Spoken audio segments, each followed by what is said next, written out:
到底70方一塊地點樣設計好？今日我哋嘅睇呢件呢，就佔地70方嘅，門前呢度有8米樓，70方點樣可以做得到有電梯，而且每間房係套間房，好實用嘅話，就睇呢間 OK 啦。呢個位置呢，就一個電動閘，呢度呢可以停大概2到3套車係 OK 冇問題嘅。咁如果你自己想改房亦都可以。入到嚟之後，我哋呢個呢就嚟一個大門啦。1樓嘅空間呢，主要係做咗車庫一個空間。咁呢度呢就我哋一個衞生間嘅位置啦。喺呢個位置就可以做雜物房噶啦。就我哋上2樓睇睇，呢隻電梯呢就啱晒家庭電梯嘅，咁啊比較標準嘅電梯。尺寸唔係好大，咁啊普遍家庭一啲用途亦都可以噶啦。一共有4層，4間套間房，1樓有車庫。如果你有70方嘅地嘅朋友呢，可以參考呢間設計呢，都係真係可以嘅。咁2樓出嚟之後呢，就啱啱電梯呢邊上較電梯上到嚟之後呢，呢度就係2樓噶啦。2樓嘅一個空間呢，就全部俾晒用嚟做廳嘅一個開放式嘅露台。咁呢個位置呢，就雙門大冰箱亦都 OK。如果你唔想做開放式呢，咁咪就封佢，或者而家有啲開發商有嗰種係拉開嗰種開放式又得，唔開放式亦都得，嗰種窗就 OK 噶啦。咁成個廳透光係真係可以啊！成個大玻璃窗，而且呢啲位置咧喺我立面睇就會有凹凸感，個外觀就好睇啲。咁亦都可以用咧採光通風之用嘅。呢個咧就嚟一個2樓啦。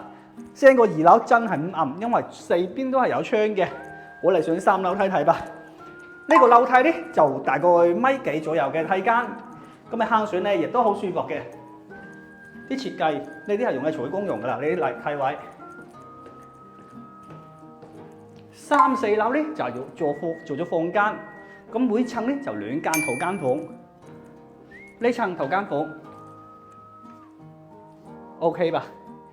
而且係帶個陽台嘅。就我哋睇另外隔離嗰間都係套間房，所以啲唔需要擔心屋企住嘅人多。嗱，套間房嚟嘅。呢間房咧就冇做陽台啦，但全部櫃咧做好晒。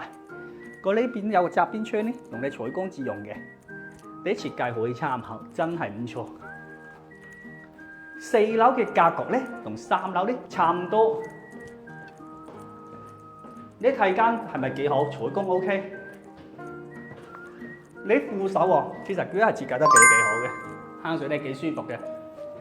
上邊有一個區別咧，就係呢邊呢間房變成有陽台，啱啱嗰間咧係冇陽台嘅。